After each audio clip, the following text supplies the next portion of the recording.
අපේ database management subject එකට අදාළව අපි කතා කරන question series එකේ question set 32 තමයි අද අපි කතා කරන්න බලාපොරොත්තු වෙන්නේ. ඒකෙදිත් අපිට තියෙන්නේ අපි කලින් වෙලේ කතා කරපු scenario එකට අදාළවම මම දීලා තියෙන tables ටික හදාගන්න එක.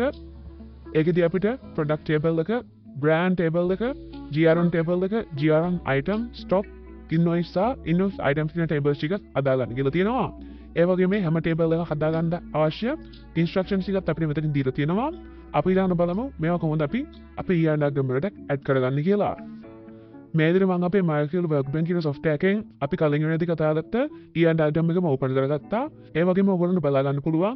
ඒකදී අපි කලින් විදිහට කතාගත්ත tables ටිකත් අපිට මෙතනින් බලා ගන්න හම්බ වෙනවා. අපි ඊළඟට අපේ question set එකේ තිබ්බ විදිහට එකින් එකට අපේ tables ටික හදාගෙන යමු. අපිට ඉස්සලාම කියලා තිබ්බේ අපේ product table එක හදාගන්න කියලා. අපි දීලා දීපු instructions අනුව අපේ product table එක හදාගමු.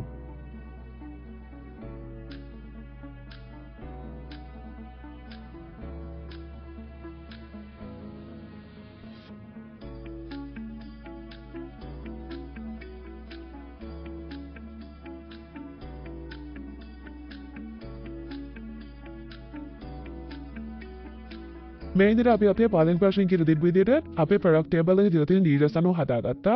අපි මේ විදිහටම අපේ ඉදිරි ප්‍රශ්න වලට අදාළ brand table එක, GRN table එක, GRN item table එක, stock table එක, invoice table එක සහ invoice item table එකත් මෙතනින් හදාගමු.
මේ විදිහට මම අපේ ප්‍රශ්න හතරම අදාළ tables ටික මතින් හදාගෙන තිනවා අපිට දීලා තියෙන instructions අනුව.